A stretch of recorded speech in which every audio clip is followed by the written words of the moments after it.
Cepetan jadi ya. Bismillahirrahmanirrahim. Alhamdulillahirabbil alamin. Wassalatu wassalamu ala sayyidina Muhammadin wa ala alihi wa sahbihi ajma'in. Amma ba'du, faqad qala al-imamul muallif rahimahullahu ta'ala wa nafa'ana bihi wa bi barakati ulumi wa ghafara lahu wa li masyayikhihi wa li masyayikhina, amin. Kajian yang lalu baru paslon doa, baru paslon doa, belum diterangin. Tandanya dia nyatet belum ada 11 syaratnya nggak ada.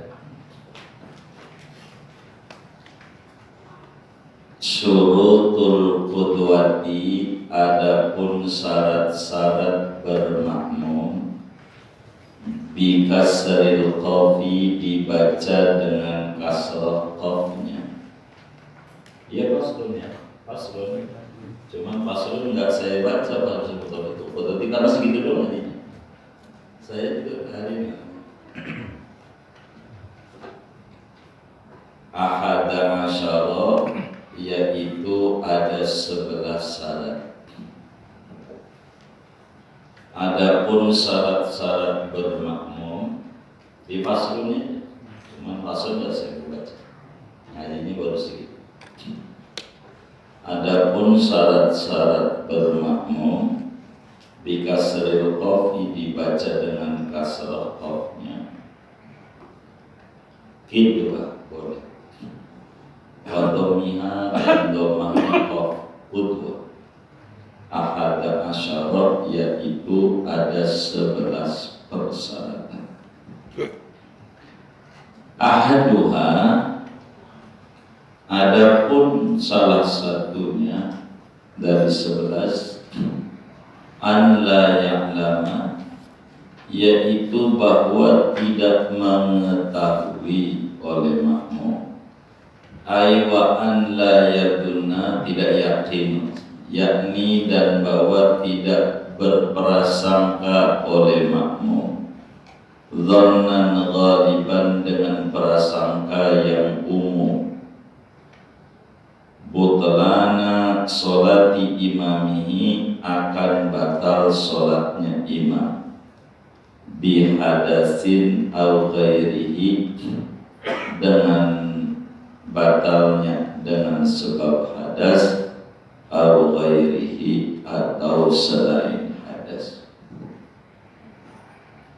Fala yasihu iqtida'uhu biman yadunnu butlana sholatihi, maka tidak sah oleh mengikutnya makmum, biman, dengan orang, yakni imam, yadunnu, yang menyangka oleh makmum, butlana sholatihi, akan batal sholatnya orang, yakni imam. Kasyafi'iyyin, seperti orang yang bermadhab syafi'i. Iqtada, yang mengikut oleh orang yang bermadhab syafi'i. Bihanafiyin, dengan imam bermadhab Hanafi. Masa farjahu, yang memegang oleh orang yang bermadhab Hanafi, farjahu, akan kemaluannya orang yang bermadhab Hanafi. Dunama idha qasod fasoda, dunama idha fasoda, tidak barang yang apabila berpetik, berfasdu oleh imam. Nazaran, karena memandang, lidhonnil makmumi, bagi prasangka makmum. Naqdal masih, akan batal wuduknya orang yang akan batal wuduknya memegang kemaluan. dunal imami, tidak imam. Wa kamu jitahidaini, dah biar gak panjang segitu dah tuh. Kalau pengen nantinya saya bape kalau Ibnu Hajar enggak sampai situ lagi nerangnya, biar gak panjang, segitu panjang. Wallahu a'lam bishawab. Saudara, kita ini malam hari ini ngaji mau mempelajari aturan berjamaah yang harus ditaruh di otak kita. Berbicara aturan jamaah, jangan ngomongin ganjaran 27, jangan. Buang itu di otak kita. Jadi kalau ngomongin ngaji berjamaah, jangan ditaruh di otak kita ganjaran 27, jangan. Sebab itu nanti kita tak paham agama. Yang harus ditaruh di otak kita, sah enggak sholat kita, itu dulu. Bagaimana aturan Islam cara kita sholat berjamaah. Jadi satu sihah, aturan supaya sah berjamaah. Nanti aturan supaya dapat ganjaran gede berjamaah nanti. Itu menomor selanjutnya. Gampang gak? Kalau ngomongin ganjaran mau gampang. Ngomongin kerja bener dulu. Ngomongin kerja bener dulu. Nanti ngomongin diterima. Gimana mau diterima? Uang kerjanya aja ora benar. Sulit. Ini yang harus dipahami kalau ngaji berjamaah. Gampang ngomongin ganjaran. Jadi itu balasan Allah. Namanya kalau ngomongin ganjaran menuntut hak. Namanya menuntut hak. Kurang bagus orang yang menuntut hak. Pasti bakal kecewa.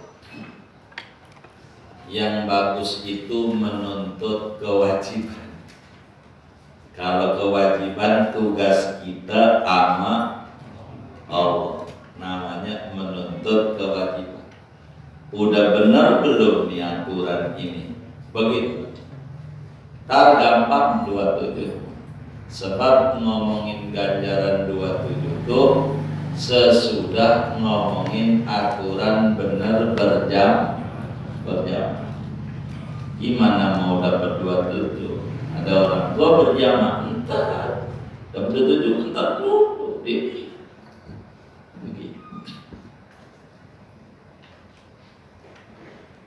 Harus dilihat. Karena itu syurutul qudwati ahada asyara. Syarat-syarat sah, bukan ganjaran 27. Syarat-syarat sah berjamaah supaya kita jadi makmum nisah ngikut orang. Itu ada 11. Ada 11 persyaratan supaya kita ngikut orang ini benar. Ngikutnya dulu. Iya. Kita dulu nih, namanya tugas-tugas makmum. Supaya kita benar. Tar ganjaran 27 mah gampang. Yang penting benar dulu sholat kita. Begitu. Ada 11 persyaratan yang harus diingat-ingat sama kita, yang harus diperhatikan betul sama kita supaya kita orang sholat berjamaahnya sah. Supaya kita orang sholat berjamaahnya sah. Itu ada 11.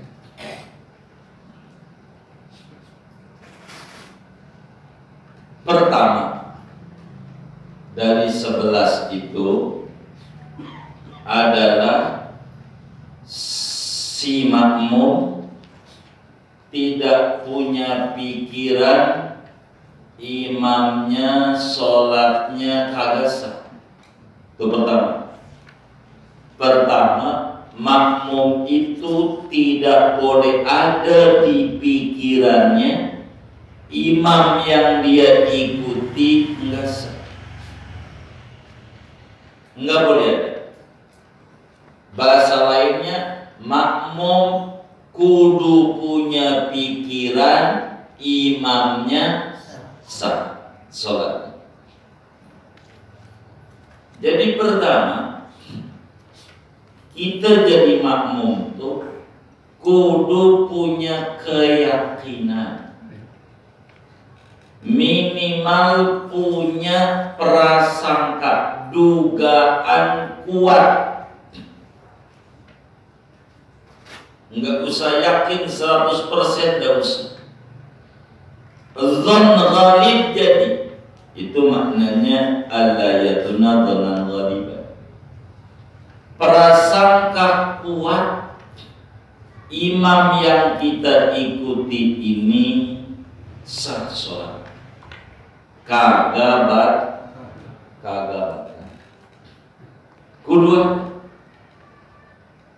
kudu ada kita orang jadi makmum pikiran imam yang kita ikuti ini sholatnya kagak batal, yakni sholatnya sah, walaupun sebenarnya tidak sah.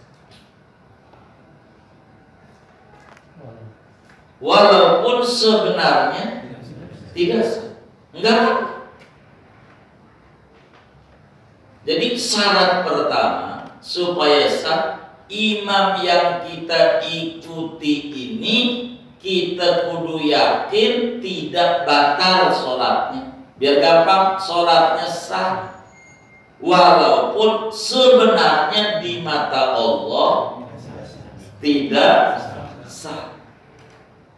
Walaupun enggak apa-apa. Yang diperhitungkan prasangka kita, yang diperhitung. Dari kajian berjamaah ini, kalau dalam kajian ilmu masyarakat, nih kalau saya mau tarik nih, dalam ilmu hubungan kemasyarakatan, saya cabut dulu. Dalam aturan bermasyarakat, kita kudu punya pikiran di otak kita orang lain ini sehat, kita sehat. Begitu. Itu mau masalah.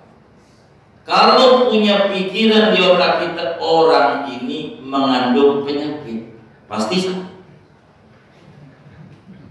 Salah. Kalau kita suudzon orang, sini nih siapa ini? Maulana. Ini Maulana Hasanuddin namanya. Maulana aja. Baik. Ini Maulana ini kata saya ini mengandung penyakit, membawa virus corona. Itu sakit saya. Karena saya udah buruk sangka sama hamba Allah. Buruk sangka. Jangan. Kalau buruk sangka, jadi stres, imun kita menurun. Akhirnya enggak bergaul, enggak apa, hendak kamu di rumah. Kalau ayam mau ngerem di rumah tuh betelor, enak dijual mahal, apalagi ayam kampung ya kan. Nah, kita ngerem di rumah, waduh tambah mumet hidupnya, benar. Jadi kita tuh sama orang lain husnudzon, tapi kita nggak ngomongin masalah. Kita balik lagi di sholat, biar sholat dulu benar. Pertama, kita sebagai makmum tidak boleh yakin imam kita sholatnya batal. Artinya, bahasa lainnya, kita kudu yakin imam kita kagak batal. Kita jadi makmum tuh kudu punya pikiran imam kita sholatnya walaupun nyata-nyata tidak sah. Tak mengapa. Imam gak sah tuh enggak apa-apa. Enggak sah menurut Allah. Enggak. Yang penting keyakinan kita. Ngikut dia nih, kita punya yakin nih orang benar. Gitu.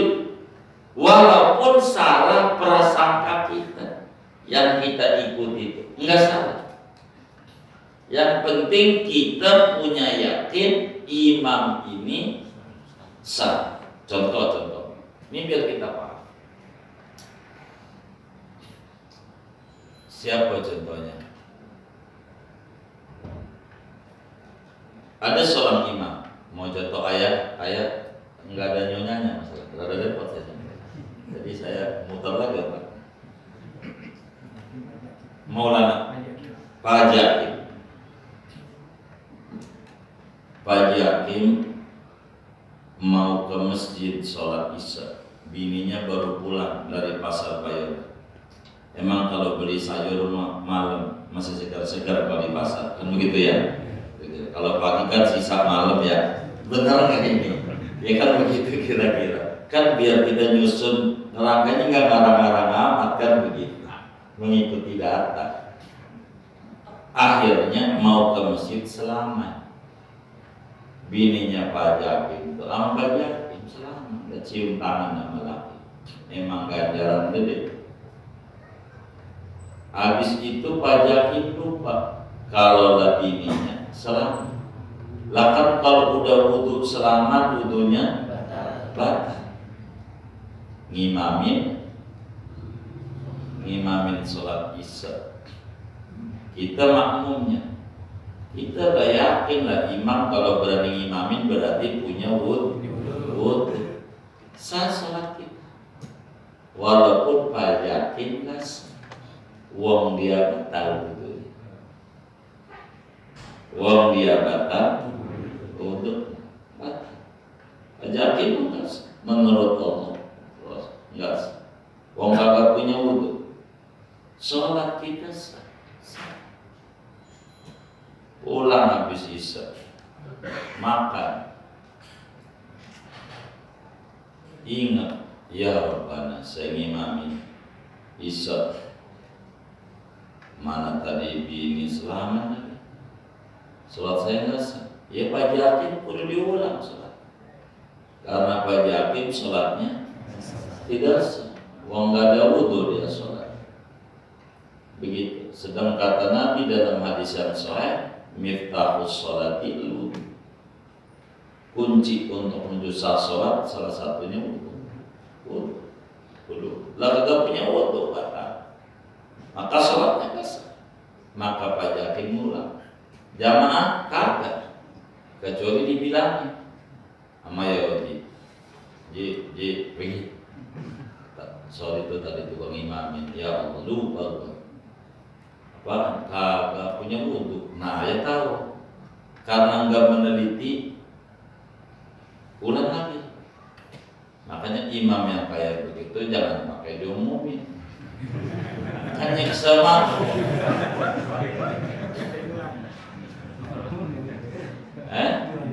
Lah iya makmum. Yang repot kan makmum. Jadi sengsara. Nyesel banget ikut dia. Kan diam aja udah nggak apa. Iya, karena syarat berjamaah itu kita makmum jangan punya pikiran imamnya bahasa gampangnya kalau jangan punya pikiran kita ganti kudu punya pikiran yang tadinya batal tidak batal. Ya. Jadi kita kudu punya pikiran imamnya, sholatnya kagak batal.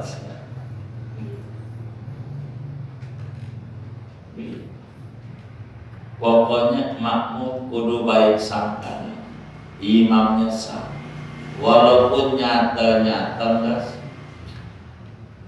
Ada orang dipakai lepis, sholat di pasar, rest area, ikut aja, itu pakai lepis. Bisa aja bis kencing, jangan ke situ-situ. Gitu. Jadi kagak ikut tadi, jangan itu ikut aja, dia muslim mesti kagak ngaji tuh orang, jadi gitu ikut. Jadi kita nggak ribet, jadi tenang, jadi ikut. Mengapa?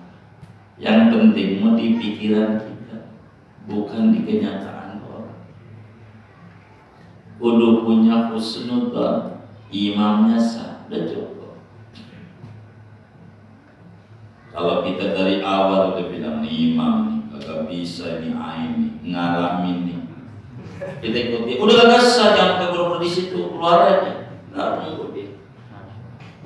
Karena kita sendiri udah ngeyakini dia sholatnya nggak sah, ulang begitu. Jadi kayak begitu. Dan sebetulnya tadi itu kata kita di sikap mengatakan gitu. Sebetulnya tadi itu Pak Haji yang jadi imam kagak sah, ngalamin dia tadi. Gua kagak dengar, gua kan berarti dia begitu. Tapi baru hijrah di kampung kita dia mesti ngalamin kan. Ya. Gua kagak dengar, lu kagak dengar sah, lu dengar sah, kagak sah. Ulang temannya. Gue gak percaya. Sah. Tuhan kata kayak begitu. Jadi husnudzon kayak begitu.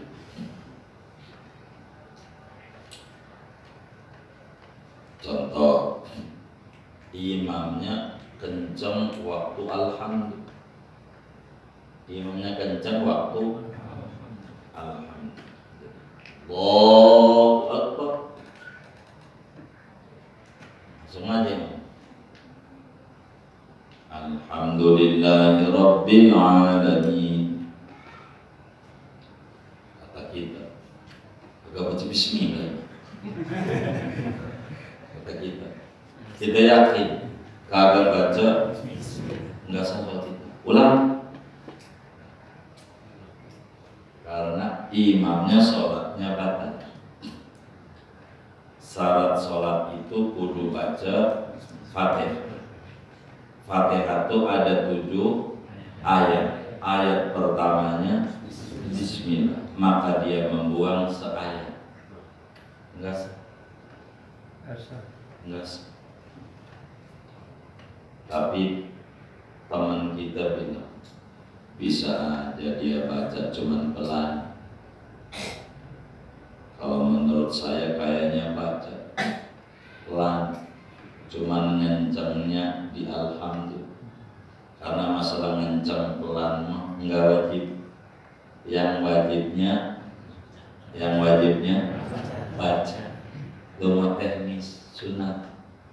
Menurut saya kata teman kita baca. Kalau kata saya sih kagak, kata kita. Maka kita sholat enggak sah. Ulang teman kita.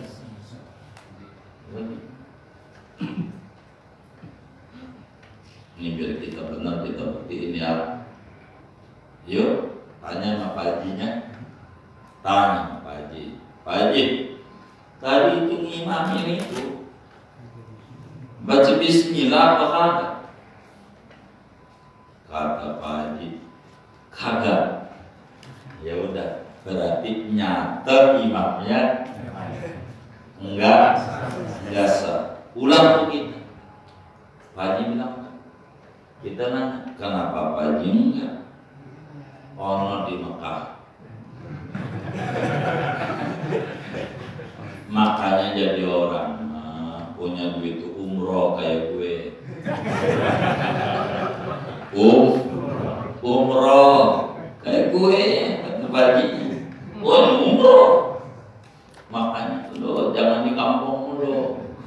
Umroh di Mekah orang baca bismillah. Oh, begitu Pak Haji. Pak Hajinya udah nanya sama imamnya. Belum sih. Loh, Pak Haji bagaimana ini? Belum. Emang Pak Haji kenal nih? Kagak tahu posisinya di mana, bukan soalnya di lapangan waktu itu. Emang ke dalam juga kagak gua begitu. Sholatnya di halaman. Loh, itu bisa ada baca Fatihah yang gua dengar begitu. Belum tentu Pak Haji. Tapi yang belum Pak Haji udah ketemu imamnya. Belum. Cuma ngira-ngira dewek. Ini yang salah di Pak Hajinya nih, bukan di imamnya. Bahwa salah Mekah bukan Mekahnya nih Pak Haji. Emang waktu yang Pak Haji itu imamnya siapa? Dengar-dengar sih kayak kata teman-teman nih, Imam Sudes begitu. Oh, namanya Syekh Abdul Rahman As-Sudesi. Iya, Sudes. Iya, yang di Makkah itu Imam Sudes. Kalau Pak Haji imam sadis. Kalau ngaji menyimpulin. Begitu. Oh, masih Sudes, ini sadis. Pak Haji bikin saya gak sah. Baca, Pak Haji boleh baca pelan. Kayak dia pelan. Lihat di rakaat keduanya, Allahu Akbar, ada berhenti bentar. Alhamdulillahirabbil. Enggak kayak Pak Haji. Allahu Akbar. Ada baca bismillah, saya juga yakin ini enggak sah. Jadi kita kudu punya tuh. Kayak kita umroh, imam gak baca bismillah. Enggak sah ikuti. Makanya ngaji kita perlu punya perasaan imam baca bismillah cuma pelan ini. Karena masalah kencang sunat doang. Salah belum tentu yang mengikuti kecepatan besar. Jadi kita orang ini yang nggak usah ngomongin orang lain kalau ngaji. Kalau ngaji ngomongin orang lain lama bisa. Mendingan kita jadi pelak. Tornya. Jadi apa? Jadi pertama, jangan punya pikiran imamnya tidak sah, batal atau tidak sah. Jadi kudu punya pikiran imamnya sah. Itu imam. Kudu punya. Bakal imamnya dihadasi dengan hadas, contoh tadi Pak Yakin saya ambil contoh hadas, hadas selama ya itu berhadas juga dengan selama nama bini berhadas, wudhunya batal.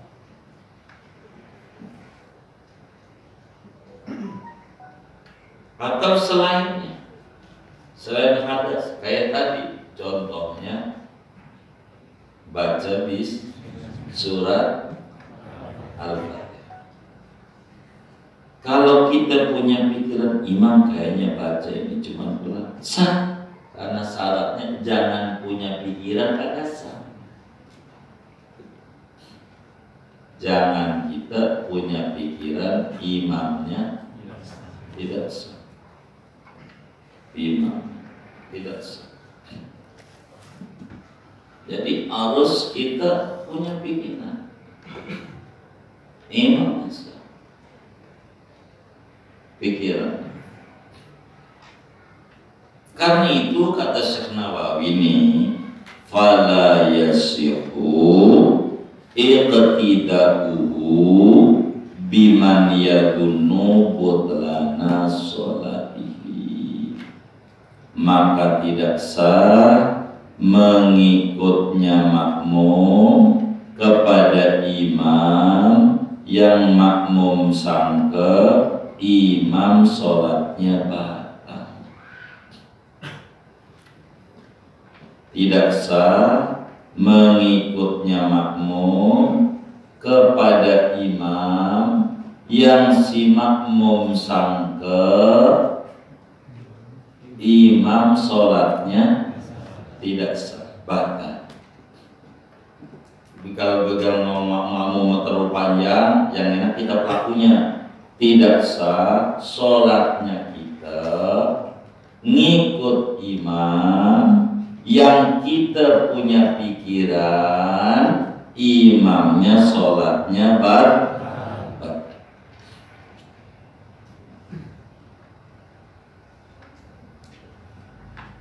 Kalau punya pikiran batal, maka sholat kita nggak sah, walaupun imam kagak batal. Imam kagak batal sah, cuma kata kita nggak sah. Itu begitu, nggak sah. Itu kayak begitu. Contoh, ada orang bermadhab Hanafi, kita orang madhabnya Syafi'i, teman kita madhabnya Hanafi, madhab Imam Abu Hanifah. Berbicara batal wudu beda pandangan dalam madhab Abu Hanifah dan madhab Syafi'i. Biar gampang, saya ambil satu. Orang bermadhab Syafi'i itu megang kemaluan. Kalau megang kemaluan nih, megang dakar kita tanpa penghalang megang. Kalau kita orang bermadhab Syafi'i, wudunya batal. Tapi dalam madhab Abu Hanifah orang batal. Megang kemaluan tuh kagak batalin wudu.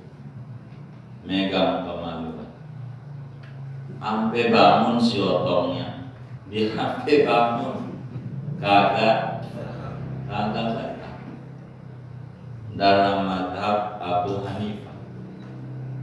Itu madhabnya.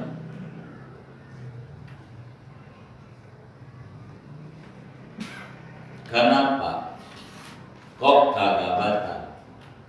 Ada hadisnya.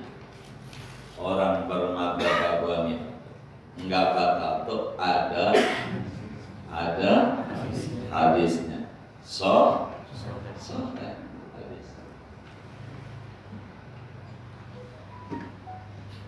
Nabi ditanya,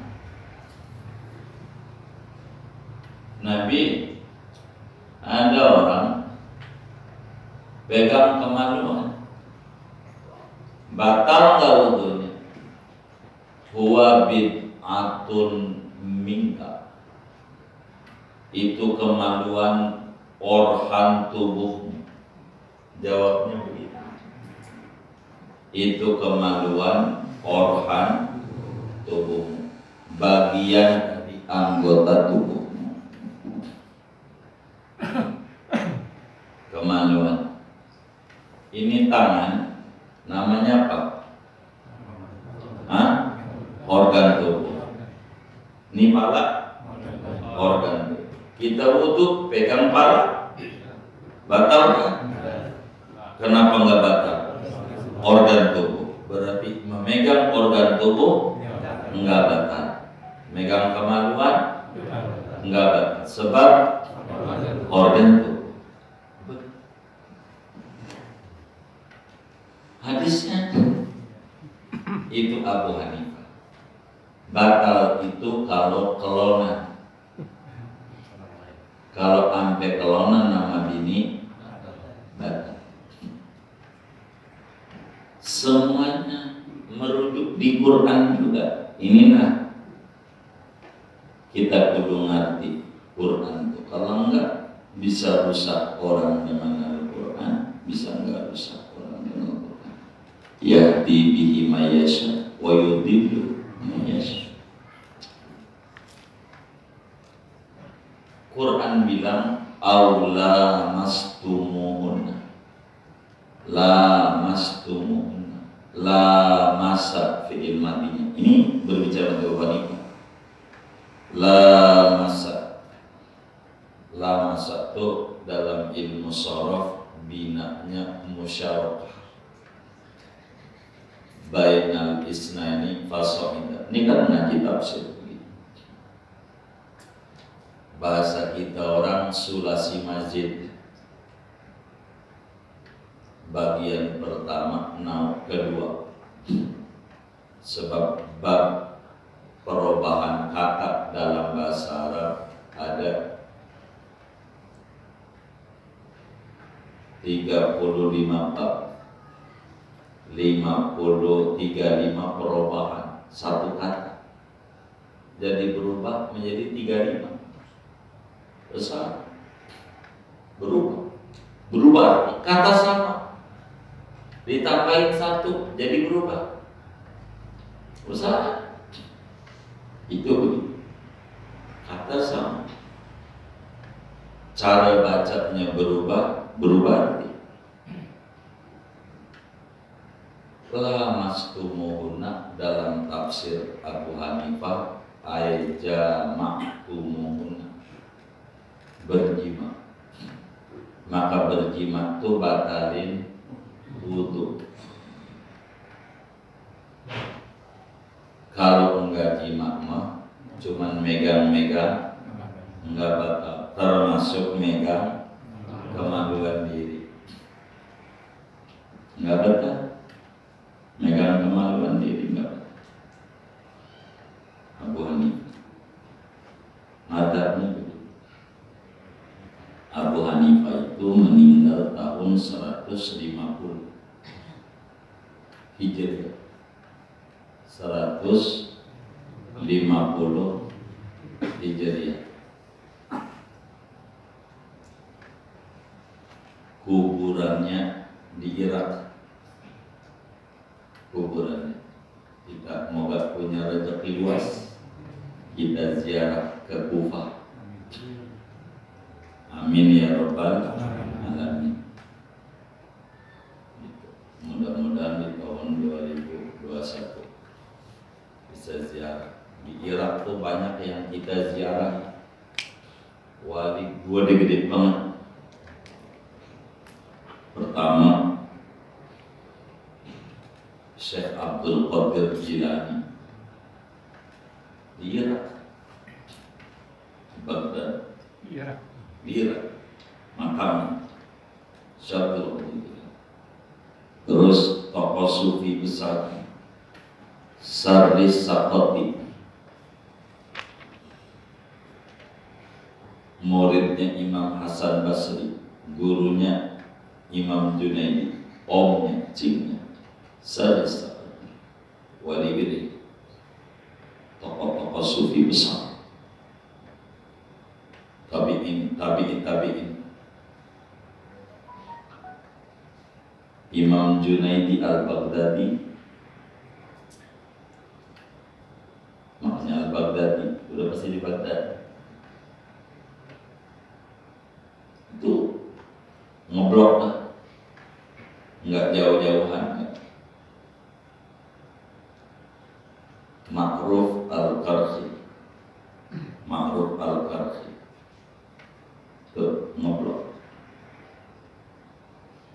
Terus Imam Hussein, palanya di Mesir, depan Al-Azhar, kepalanya, badannya di Irak. Kan palanya doang dibawa ke Mesir, palanya Imam Hussein kan diborong, palanya dibawa ke Mesir. Di Mesir yang kita ziarah itu palanya Imam Hussein di Mesir, anak-anak palanya, badannya ada. Terus Abu Hanifah di Kufah, banyak. Abu Hanifah itu meninggal 150. Nah, Imam Syafi'i lahir tahun 150. Di tahun itu Abu Hanifah meninggal, di tahun itu Imam Syafi'i lahir. Nemu lakada Imam Syafi'i adanya juga lahirnya di Palestina, di Gaza. Abu Hanifah di Irak lah mati. Bahkan ada juga kiai yang bilang harinya sama, mati sama lahir. Yang ini mati hari itu, yang ini lahir hari itu. Tapi kurang kuat pendapat itu. Yang benar tahun sama, hari tidak. Jadi tidak ketemu Imam Syafi'i sama Abu Hanifah. Orang dia wafat, dia lahir. Sehingga Imam Abu Hanifah datanya tidak banyak hadisnya.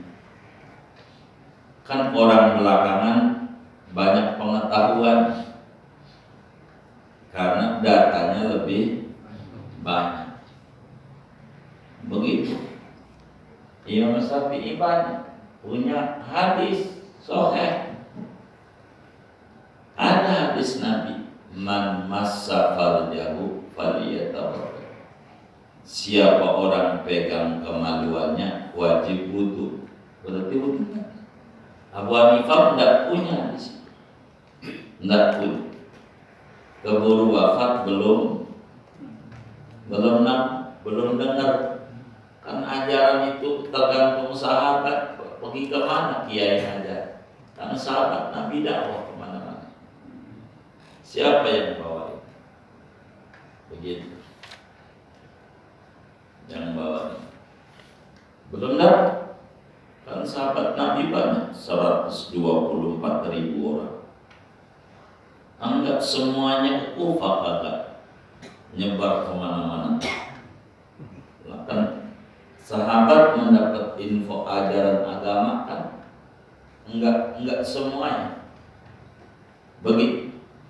Maka Abu Hanifah tak dapat hadis itu. Maka Imam Syafi'i, kata Imam Syafi'i, ini hadis ada yang pegang kemaluan mata. Memang si organ tubuh, tapi lain pegang yang ini sama pegang tangan. Ada rasanya pegang itu. Begitu. Lain. Gitu. Maka tulisan-tulisan itu tidak benar yang di pinggir jalan pijat-pijat. Sebab yang namanya pijat itu, yang tadinya kaku jadi lemas, itu namanya pijat. Pijat itu yang tadinya kaku lemas. Nah ini yang tadinya lemas jadi kaku. Jangan catat nak, jangan catat, jangan. Ini mijat ini lain sama tangan, walaupun sama-sama organ. Ini Imam Syafi'i. Kalau Abu Hanifah enggak. Singkatnya teman kita madhabnya Abu Hanifah. Kemaluannya gatal banget. Habis makan ikan ceret. Gatal banget kemaluan. Garuk. Enggak puas kalau pakai sarung. Kayaknya enggak asli banget. Kurang ori, langsung dibukanya. Langsung garuknya. Pegang kemaluannya. Habis itu ngimamin aja. Ngimamin. Menurut dia sholatnya besar. Sebab pegang kemaluan tidak batal dalam pandangan madhab Abu. Sementara teman kita madhabnya Abu, sholatnya as. Lah kita makmum Muhammadiyah kagak boleh. Taktik kan bisa. Taktik itu boleh.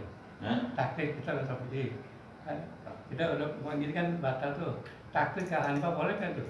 Siapanya? Jadi imam. Enggak, bukan begini. Biar bisa dipahami. Ya.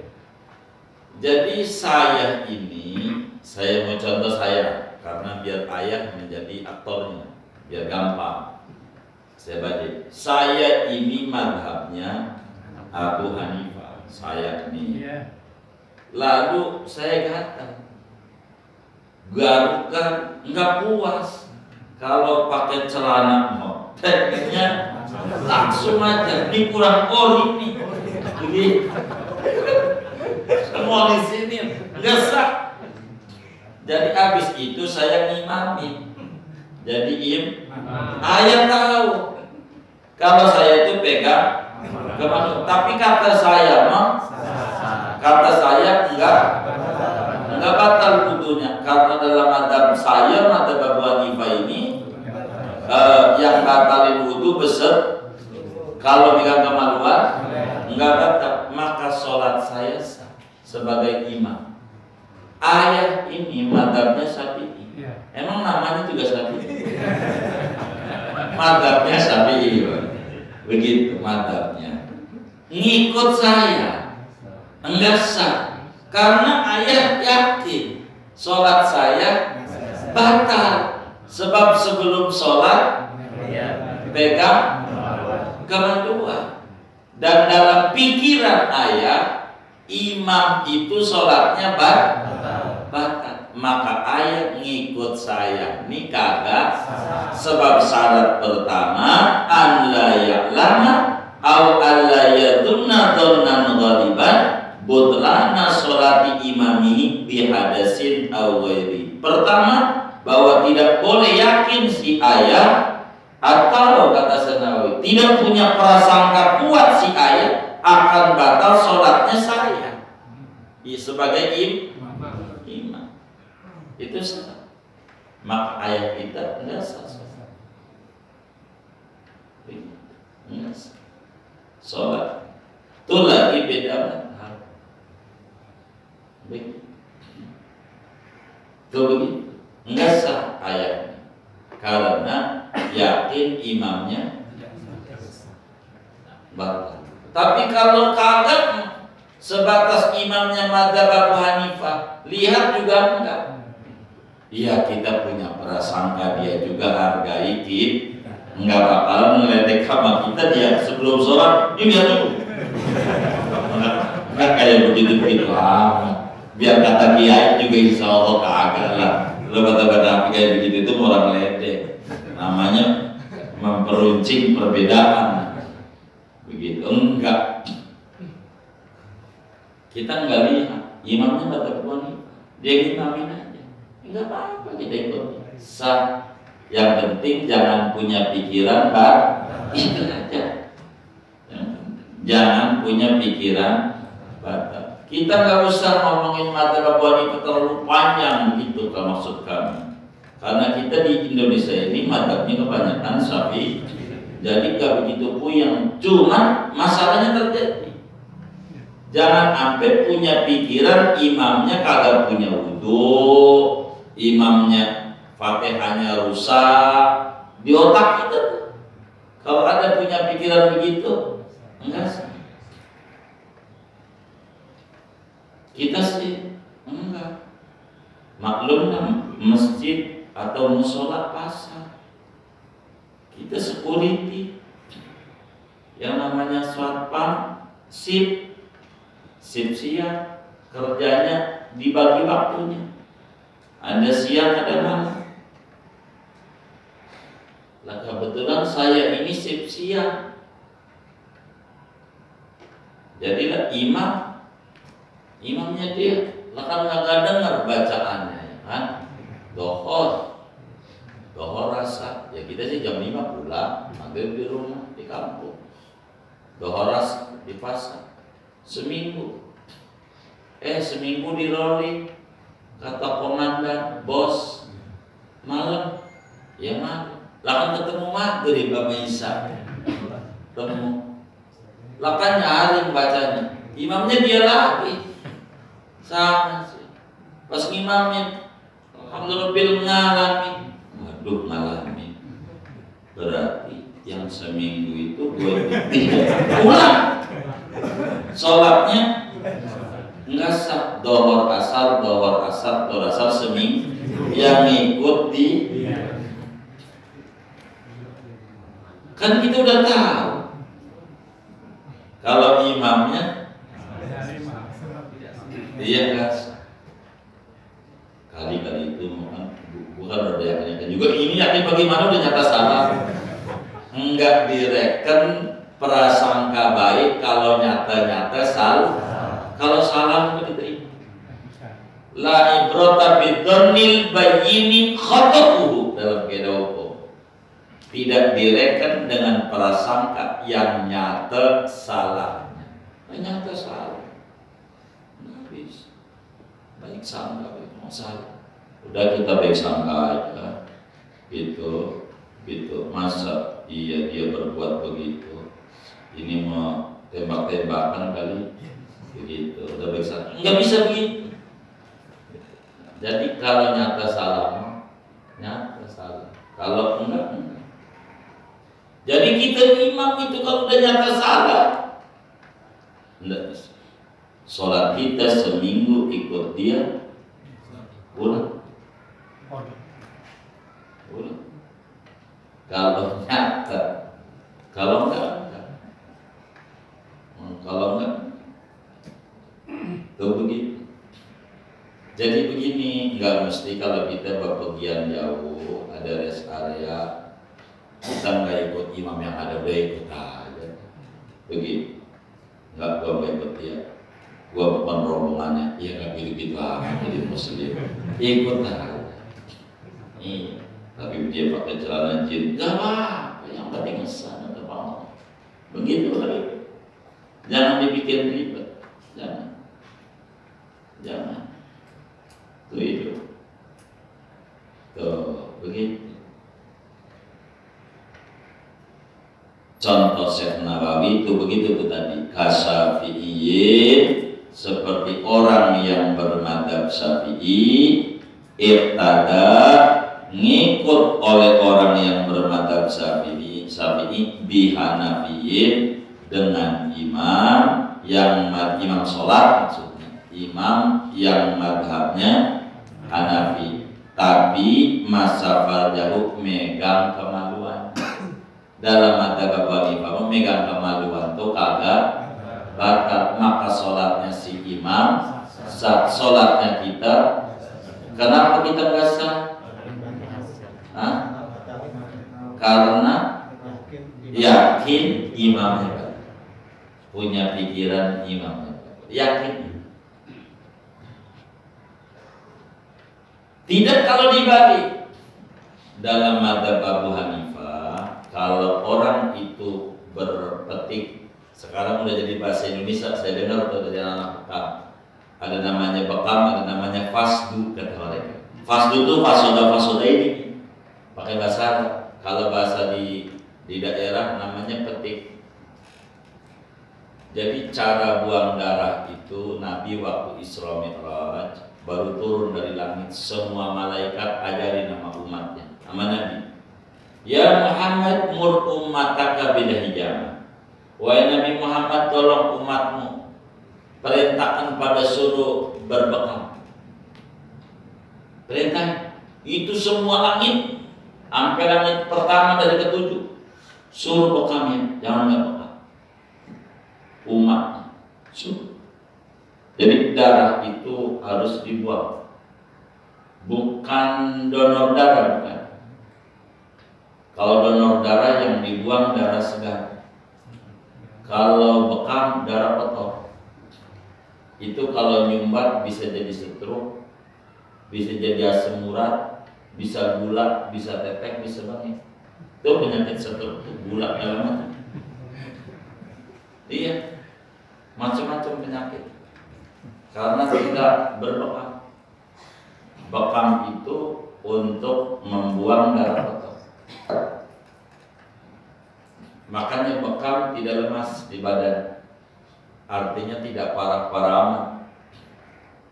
Tidak seperti donor darah segar yang diambil. Jadi kalau bekam beda sama petik.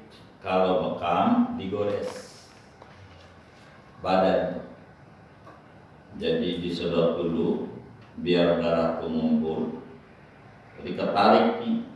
Biasanya pakai ini gelas, gelas, kemudian dikasih kapas, kasih minyak tanah, kan nyala tempe itu ketarik karena nggak ada uap, nggak ada udara, tarik. Kalau sekarang Cina dagangannya, makanya kerja sama Cina, nanti kan kopnya kerja Cina juga. Gitu, pakai begini, ini pakai gelas, gitu, gelas, dan kop. Udah kop, kumpul darahnya, digores, pakai pisau, kasih lem, serah. Berapa goresan, udah nyalain lagi, darahnya keluar, namanya kop. Yang Cina itu kayak begini, begitu. Itu namanya hijama bekam. Kalau fasdu atau berpetik, digores, dirobek uratnya, saluran darah. Saya kasih contoh kaki ya, tangan kurang kelihatan saya. Kalau kaki, insya Allah urat saya kelihatan. Ini urat nih, urat kita nih, digores, pakai pisau, set, darahnya keluar. Jadi nggak pakai disedot-sedot, atau tangan barangkali ada urat nadi aja soal kelihatan. Ininya digores aja, namanya berpetik. Nah sekarang bahasanya ngikut bahasa Arab nih, dari grup-grup bekam tuh, namanya fasdu, yaitu fasdu itu bahasa Arab, fasdu. Namanya fasdu, apa fasdu? Digores. Jadi dengan sendirinya ngambil dari urat langsung, dari hitam keluar. Ada doa-doanya, nggak bisa ngarang-ngarang sendiri. Udah belajar. Begitu, nggak bisa. Kan darahnya bakal ditutup di doa. Tutup, udah. Jadi Nabi itu kalau habis makan daging begitu, makanya Nabi tidak kolesterol. Makan daging lagi, darahnya dibekam. Kalau bekam bagusnya Selasa, hari darah, ada hari-harinya. Jadi begitu, operasi. Kita balik ngaji fikih, saya ngelarangin bekam, ntar bagiannya itu. Kalau kita dalam madzhab Abu Hanifah, nih bawa ini dulu. Dalam madzhab Abu Hanifah, kalau orang tuh fasdu, berpetik atau berbekam, wudhunya batal. Kalau keluar darah tuh wudhunya batal. Fasdu, mimisan, keluar darah, wudhunya batal dalam madzhab Abu Hanifah. Begitu. Terus kita ngomongin petik aja, biar di kitab ini dulu. Dengan berpetik kita bisa berpetik nih, punya wudhu, keluar darah, wudhunya batal. Saya balik lagi, contoh saya madzhabnya Abu Hanifah. Saya ini habis berpetik, buang darah sebelum sholat. Ayoji tahu. Maka dalam madzhabnya Ayoji sebagai madzhab Syafi'i, darah tuh keluar darah tidak batalin wudhu. Saya sholat.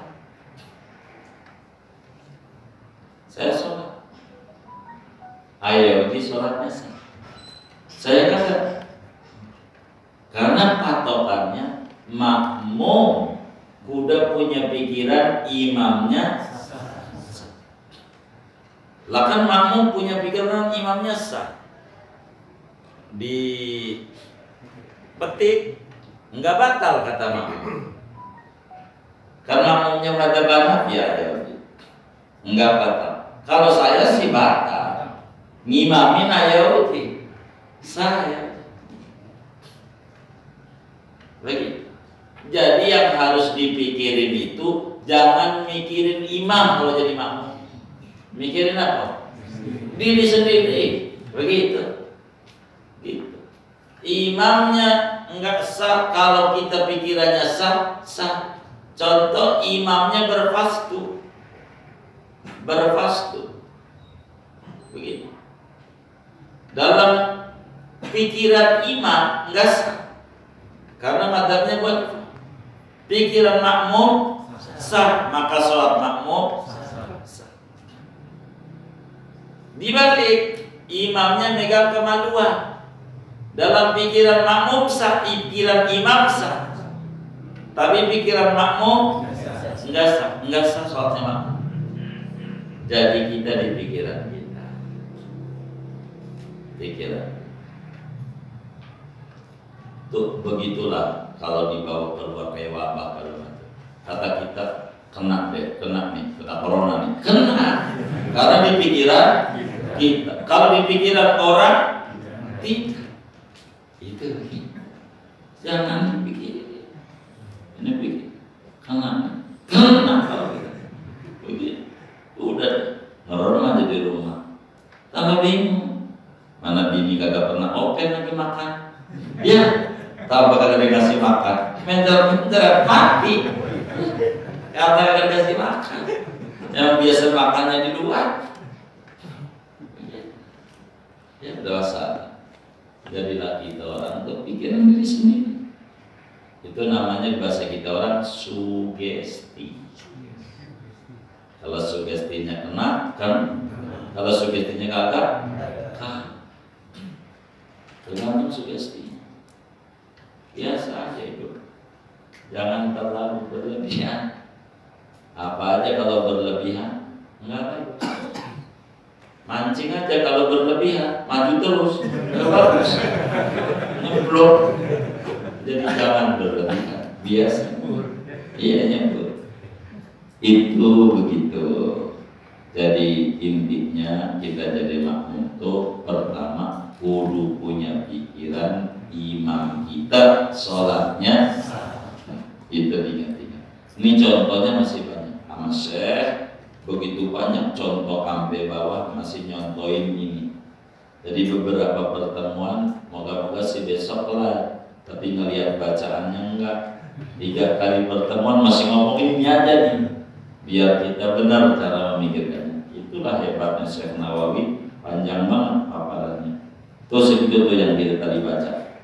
Jadi nanti kita bakal contoh lagi wa kamu jadi tahida ini. Contohnya. Wallahu a'lam bishawab. Segini dah. Silakan kalau ada yang ditanya. Dulu aja.